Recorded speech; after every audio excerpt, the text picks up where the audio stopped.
Chapter 3. Blood's Thicker Than Water. I enjoyed staying with my mother's parents. My dad's folks passed away long before I was old enough to remember them. Grandpa Peterson, Mom's father, was tall and slender, easygoing and jovial. He often had us laughing at mealtime, as he was quick to tell a joke or clever story. The one I remember best was about the Dutch Christians who were told about the Christian women in America. The Dutchmen cried when they heard the women wore worldly clothes and makeup. Grandpa would then sigh.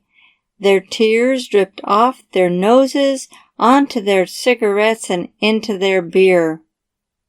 "Foolishness," Grandma Peterson would snicker and huff as she walked away. She was a solemn type. She was often baking pastry, sewing, or writing hymns. She had hundreds of poems, all neatly arranged in the office and bedroom drawers, every one of them proclaiming her love for the Lord. She was a stern woman, raising her eyebrows at Grandpa's jokes and warning against his nonsense. We were also cautioned against Satan's snares, smoking, drinking, and dancing. It was the 50s. Grandma's radio was often tuned to sermons or programs broadcasting the Red Scare, a post-war paranoia. I was convinced we were on the verge of a communist invasion and imagined an H-bomb was floating overhead, just waiting to be detonated. Hiding under our desks at school was confirmation that Grandma was right. We were about to be invaded by the Soviet Union at any moment. She had me lean into the radio to catch the words, as the station was constantly interrupted with crackles and popping. "They're trying to interfere with the broadcast to silence the truth," she insisted. Her fears were imprinted on me. I had frequent nightmares of bombs exploding and trying to hide from soldiers searching for me and my family. Even so, my grandparents were upstanding, righteous people. Spending time with them was like being at church every day. As a child, I thought God lived at their house. There were devotions in the morning, prayers before meals, and sermons on the radio. Grandma prayed constantly for her children and grandchildren. Nothing was more important than their salvation. She would have wept till her dying day if she thought she had done something to keep them from accepting the Lord. She often repeated a frivolous ditty, one we've all prayed as we got older. "Lord, keep my mental motor running." She developed dementia toward the end of her life. For some, it was a sign that God didn't hear her prayers. The Bible says, "The effectual fervent prayer of a righteous person availeth much." James 5:16.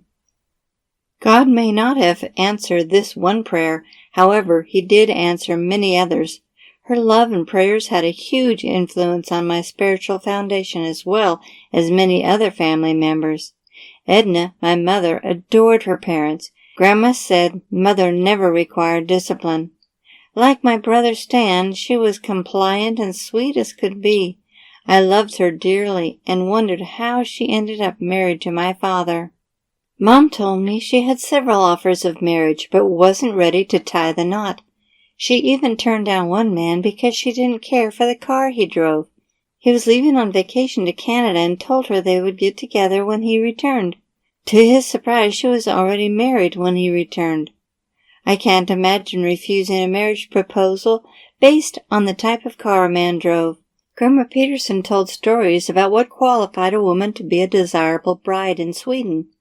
The single men would watch as the eligible young ladies cracked eggs. If they didn't remove the entire membrane from the shell, she said as she demonstrated sweeping out the egg white with her finger, they wouldn't ask for their hand in marriage.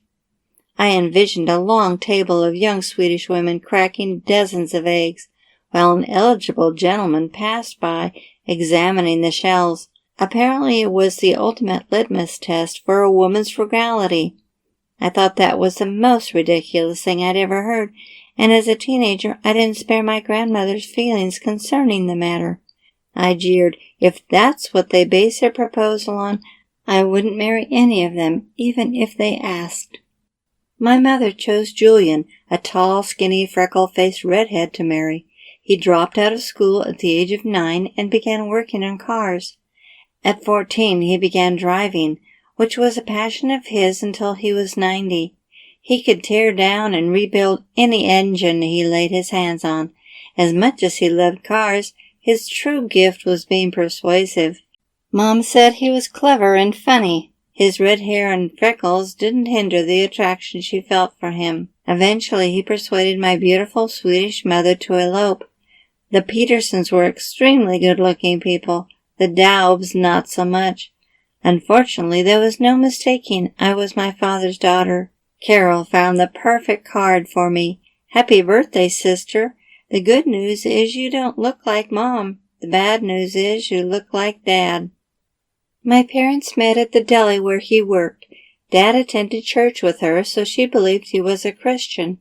My grandparents had only met him a couple of times, but Mom said they were not impressed. She said he wasn't about to win their approval, so he moved fast and came on strong. It was a whirlwind romance. He was a sweet talker and made wonderful promises. He made plans for them to elope on the 3rd of July.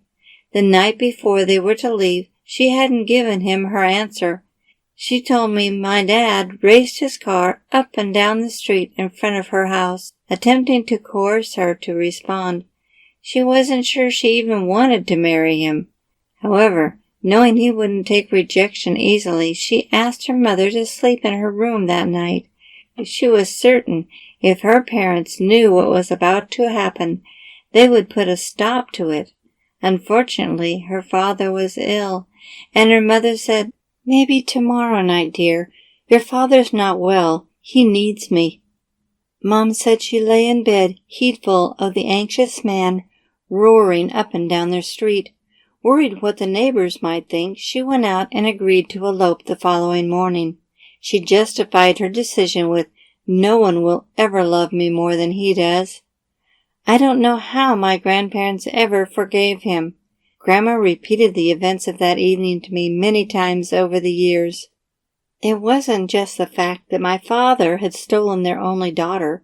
He had also cheated her out of a lovely wedding. My grandfather was a professional tailor.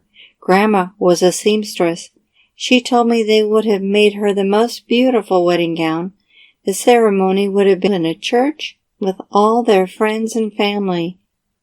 Regret clouded her expression as she stated how proud Grandpa would have been to walk his only daughter down the aisle.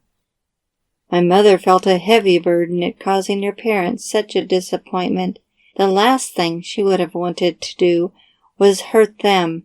Over the years, her anguish grew into resentment against my father, but she said his fits of anger frightened her into submission. I'm certain my grandparents had no small part in fanning Mom's guilt as she confided about the details of her life. When sides were drawn, blood's thicker than water, and my father was keenly aware of his in-laws' opposition. Over the years, both sides softened, but I could tell Dad held more hostility than my grandparents. He often talked about how Mom's parents interfered in their marriage, but I stayed silent during his accusations. I could only imagine how helpless my grandparents must have felt as they watched their only daughter being carried off from town to town. Just knowing about the verbal abuse alone must have caused them heartfelt pain and mental anguish.